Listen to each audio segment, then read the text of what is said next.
Hello and welcome back to my channel. My name's Stephen and I'm not here right now. I'm on holiday somewhere. I thought I'd do a video today about what books I'm taking on holiday and see if I can manage to get through them all in the time that I'm off. Probably not, but we'll give it a go. So the first book that I'm taking is the second in the Antimatter Quartet of Britain. I was right the first time. It's the Antimatter of Britain Quartet, and this is by Lavi Tidar. Now the first book was By Force Alone, and that was this sort of reimagining, retelling of King Arthur, but very much not like anything you've seen before. He went back and pulled on some of the original text, not the kind of romanticised versions. And there's lots of weird stuff in there that are completely his own, that makes it a very kind of Tidar story and very weird and very different, but very unique and really interesting. And I really enjoyed it. So I picked up the second book in this quartet, which is The Hood, which of course is a reimagining, revision, redo of Robin Hood. And I suspect this will also be different, feel familiar, have some tropes that you've probably heard of before, but a bunch of stuff that you've not seen, or because people can tend to use the kind of popular versions or the kinder versions, and this is probably going to be quite different with some of his usual kind of crazy weird stuff in there that will make it really, really unique. So I'm really looking forward to seeing what it does with this. There are two more as well, but I don't know what they are yet. I'm not sure if the information has been released on them, so I'll be picking up them as well, because they're all standalone, but they're all very, very different stories and they're quite fresh. And I really like Robin Hood, so I'm definitely going to be reading this one first. The second book I'll be reading is Valor, Book 2 in Faithful and the Fallen by John Gwynne. Now, I think I've read this already. Now, I read Malice when it first came out in like 2013, and this was originally published in 2014. So we're nearly talking about, 9 years ago now. Some people in the last, I'd say, 3 years have discovered John Gwynne, but he has been writing books since, 2013, when he was first published with Malice and so on. So he's done the 7 book, Faithful and the Fallen, the 4 books, and then the trilogy that follows. And now, of course, he's got, Shadow of the Gods and Hunger of the Gods, and some people have just discovered him with the new series, and then they've gone back. So I read Malice, I think I've read Valor, and for whatever reason, I don't know, I never carried on with the series. Something came up and I kind of forgot. So I've reread Malice recently. Now I've got this one to reread, or possibly read for the first time, I can't remember. But then I've got the other books on my shelf now to go and finish off the series. So I'm looking forward to seeing what happens, catch up with the characters, and just kind of get on with the story, because it's a brilliant story. I really, really loved it. So I don't know why I stopped, but something must have come up in the day-to-day of my life that derailed me. But I want to get back in, finish the series, and then probably read the trilogy afterwards that follows on from this original kind of 4-book series. I'm a really big fan of the Expanse, the books, and also the TV series, and I was kind of reading the books in parallel with the series. I'd read the book first and then watch the kind of corresponding series. And now the series is completely done, it's all finished. There's the new Telltale game that just came out that's following one of the characters from the TV show, Drummer, with her new adventures, so I'm probably going to play that in due course.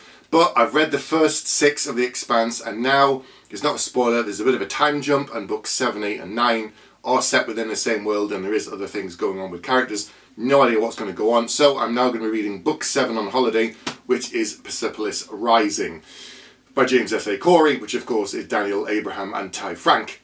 And I'm very interested to see what happens next.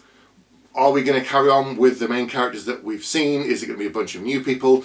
And I think that some people really liked what they did with the last 3, and some people kind of complained because they said you've moved away from what's familiar and the characters, and they expected a certain thing and they didn't get what people are expecting, and some readers are okay with that and some aren't. So I'm really interested to see. I want to see how they originally wrapped up the series, because it's obviously different to the TV show.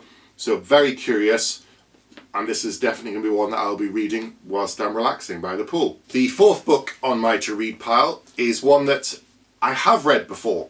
There again, it's been a long time ago, and I don't remember much about it. The series is now done and it's wrapped up, and the author has now moved on to something new. But I've got to go back now and catch up and kind of see where the story went, because I don't remember much of anything really. And this is Traitors Blade by Sebastian de Castell, book 1 in the Greatcoats. It must have been 6, 7, 8 years ago that I read it. Same sort of thing. I don't know why I stopped.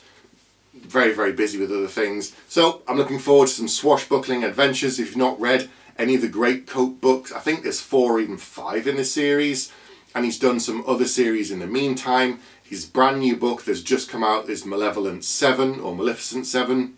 One of them's by him and the other one's by Cameron Johnson, and the names are very, very close. But this is, I think this was his first series, and so it's swashbuckling adventures and great kind of adventure story like that. And it's, you know, it's not a huge book, so I want something light and fun and exciting, and this is perfect for me. Holiday read. I can just fly through it in a kind of a couple of days with no distractions, and it's perfect holiday reading material for me. The majority of what I read tends to be fantasy, but I obviously love sci-fi as well. I've mentioned The Expanse and some of the others, but I probably read 70-80% fantasy, maybe 20-30% sci-fi.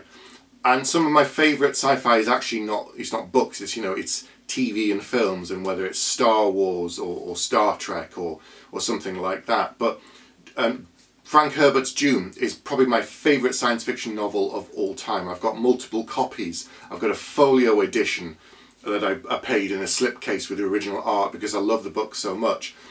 And so this series, in some ways, this new series that I've discovered recently, has been compared to that. And obviously I'm thinking, well, it's my favourite sci-fi series of all time, and they're saying it's like Star Wars as well. I'm thinking, oh, I don't know.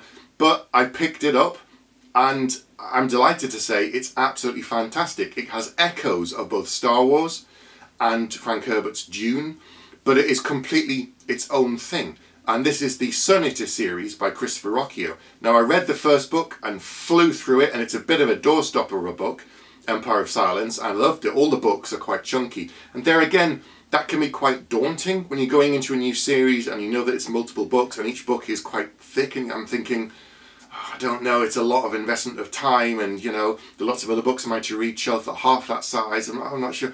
I loved it. I absolutely flew through it. And then I slowed down on purpose so that I wasn't missing any details and I wasn't skipping things, because it was all perfect for me. So I'm taking book 2 on holiday. There again, look at the size of this bugger. Howling Dark by Christopher Rocchio, book 2 of the Sonata series. Recently he announced news on his website and on his social media, on his YouTube channel, about what's happening with the later books in the series, and how I think the last book is now going to be 2 books instead. Which is fantastic for me. He's working on them, and I'm kind of now at the point where I'm going to slow down and enjoy these books and take my time, because I don't want to race through them and then be waiting for the next one, you know, months and possibly a couple of years. So I'm reading book 2 now. I'm going to take a breather, read some other things I might to read pile, and then start back on book 3. And this is the life story of Hadrian Marlowe, and it does have that familiar format which I enjoy as well, of someone at the end of their life or someone who's very much older retelling the story of their life. And this goes back to the very beginning of when he's a boy. The first book is Empire of Silence, and it's all much about him growing up, what was happening to him originally, the plans that were put in place by his father, and the things that he wanted to do, all of his aspirations, all of his dreams. And it's very much chronological. It doesn't jump around and sort of come back to the present and go into the future and then go. It's just him telling the story of what happened from when he was a young boy to a young man. And because of, it's not a spoiler, within this world, because of his genetics and his upbringing and his history, he can live a very, very long life that could be, you know, hundreds of years old. So we get this great story with foreshadowing of things to come. There's tales about him that people say that we know are things that are coming up. And the best thing I like about Christopher Rocchio is he pays everything off. Anytime there's a story or there's these rumours about Hadrian Marlowe and what he did and these awful things and wonderful things, it pays off. We find the stories, we get to them, he retells them in detail, we understand why people see the character in a particular way. In the first book, there are little nods to kind of sci-fi things that I've spotted that obviously Christopher enjoyed, and I sort of thought, is this a reference to that? And so I'm looking forward to perhaps interviewing on my YouTube channel in the future and asking him about some of that, but also talking about his plan for the series and what he wanted to do. And now that he's kind of getting towards the end of it, is it paying off? How does he feel about it? Who are some of his influences, and are they what I think they are? So this is a brilliant series. It's perfect for me. Bit of a beast of a book. But that's actually a good thing this time. So I'm really looking forward to reading this one. taking my time, soaking it up, and then going forward to the rest of the series. So if you haven't checked it out and you're a fan of kind of Star Wars and Dune with that mix of sci-fi but also the kind of fantasy elements too that come into the story, and some of the not supernatural but the mystical, there's things in there that are kind of hinting at other things and a larger picture and a larger universe, and we get to move around the universe. We don't just stay on one planet all of the time.